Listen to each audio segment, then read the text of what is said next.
We are joined this morning right at the nick of time by Dr. Chandler James, again, Assistant Professor of Political Science at the University of Oregon. As always, first, how are you this morning? I'm doing well. Good morning, Eugene. Yeah, I got a lot to talk about, so let's get to it. Obviously, this federal firing kind of spread that's been going on over the past couple of weeks has been kind of central to a lot of our look at national politics. Let's start with this. Have you seen anything like this that's happened at this scale? All non-protected employees are seeming like they either are at risk or already fired. Is this something that's unprecedented? It's not unprecedented in the history of the United States. Prior to the Pendleton Act, civil servants were hired based off the spoils system. So the spoils system is a system in which political appointees, bureaucratic employees are hired based off of political patronage. Okay. Their connection to political leaders and not based off of merit. Now, why did we change that policy? Well, we changed that policy because people who were in public positions in the bureaucracy weren't very qualified. Sure. There weren't any tests to determine whether or not they actually met the criteria or met some criteria for running different agencies. And so, our bureaucracy just wasn't very professional.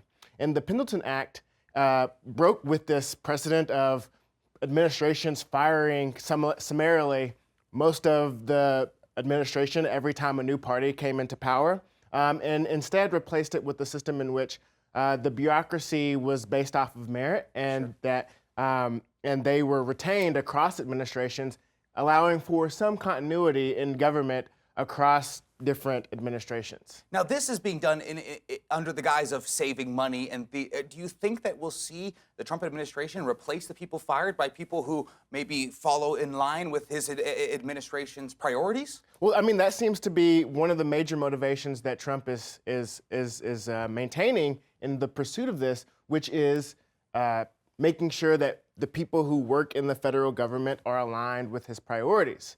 Now, I'm not sure the nature of all the people that he's fired, but I suspect many of them may have voted for him, and many may have not. But most of them are professionals, and so I think it sets a kind of precedent in which many people who might want to join a bureaucracy to serve their government might be wary of joining the federal government if they feel like they might be thrown aside because they don't necessarily align with the president's because of their political opinions or what have you. Now, they talk a little bit, Trump and Musk have, about the savings that they're making because of these firings, because of the gutting of some agencies that they've been, USAID and all this. How long will it take to feel the impacts of these moves? Because obviously you'll see the price tag. We've saved this much money. But will it take time? This fire season's coming up. They talked about in the last story that there may be some impacts to the ability to respond at a federal level to wildfire season. How soon will we be able to see the impacts, and will it be really long-lasting? Yeah. These firings could have dramatic impacts on Americans or Oregonians immediately. Yeah. So, many of the things that we do abroad and here at home just go unnoticed. There's lots of stuff that the federal government has a hand in to keep Americans safe, to keep our food safe, to make sure that things are in working order. So we're seeing, even with this recent spate of plane crashes, maybe, consequences of this attack on bureaucracies like the FAA. So, there's short-term effects that could happen. But, at the medium to long term, it could be dramatic, but we just don't know. But we do know that, many of these people are doing good work that many Americans supported. I think that the issue is that there's not necessarily a consensus on these firings.